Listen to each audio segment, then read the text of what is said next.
நம்ம சாப்பிட வச்சுல ஒரு மாருதி ஆமணி. ஆக்சுவலி வந்து நண்பர் ஏற்கனவே இன்னொரு வண்டிக்கு வேலை செஞ்சுட்டு போனாப்ல. இது அவரோட நண்பரோட வண்டி இது. இந்த வண்டிக்கு நம்ம என்னென்ன பண்ணிக்கணும் பார்க்கலாம். அப்படியே ஓப்பன் பண்ணுமா. இந்த வண்டிக்கு பார்த்தீங்கன்னா ஜிசோனியில் 400 வாட்ஸில் 450 வாட்ஸில் ஸ்பீக்கர் போட்டுருக்குது. வேறு லெவலில் இருக்கும். சவுண்டை போய்ட்டு பட்டைய கிளப்பிட்டு இருக்குது. ஓகேங்களா. அதே மாதிரி இன்னொன்று பார்க்கலாம். அதே மாதிரி ஸ்பீக்கர் பாடுறது வண்டிக்கு வந்து ஃபிக்ஸ் பண்ணிக்குது. ஆனால் வண்டி செகண்ட்ஸாக வாங்கியிருக்காங்க. அந்த வேலையை பண்ணணுன்னாங்க. செகண்ட் பிள்ளை கொண்டு தாங்க.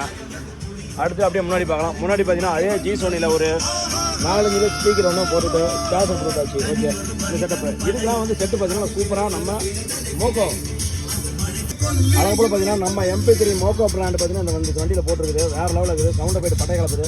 ஆனால் இதோட இன்னொன்று பாருங்களேன், செட்டு நல்லா ஐஸ் ப்ளூ ரெட்டுன்னு சொல்லிட்டு க்ரீன் சொல்லிட்டு எல்லா இது மூணுலேயுமே வந்து அழகு போல் வந்து கலர் பிளிங்க் ஆகுது. சூப்பராக இருக்குது. அது மட்டும் இல்லைங்க, இது பாருங்கள் ப்ளூடூத்து பின் டிரைவர் 2 ஆக்டபிள் எல்லாமே வந்து சவுண்டை போய்ட்டு பட்டையை கலப்புது. ஒரு மினிமம் பட்ஜெட்டில் வந்து செட்டு போனால் அந்த மோக்கோ நான் கண்டிப்பாக வந்து ரெஃபர் பண்ணுவேன்.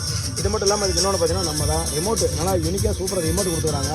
சவுண்டை போய்ட்டு பட்டையை கலப்புதுங்க. எக்ஸ்ட்ரா வந்து ஒரு மினி டியூட்டர் வந்து இந்த வண்டிக்கு வந்து சூஸ் பண்ணிச்சு. Right, okay. ஒரு மினிமம் பட்ஜெட்டில் அழகு போல் ஒரு நல்ல ஒரு சவுண்டு குவாலிட்டி அப்படின்னா ஜிசோனி வித் மோக்கோ இல்லைன்னா பைனீர் இது எல்லாமே காம்பனாகவும் இந்த மோக்கோவுக்கு சவுண்டை போய்ட்டு பட்டையை கலப்புங்க. இந்த மாதிரி எதுலாம் சொல்லுங்கள், பக்காவாக சூப்பராக பண்ணிக்கலாம். நண்பர் வந்திருக்கப்போ இந்த வண்டி ரொம்ப டெலிவரி பண்ணிடலாம். நன்றி, வணக்கம்.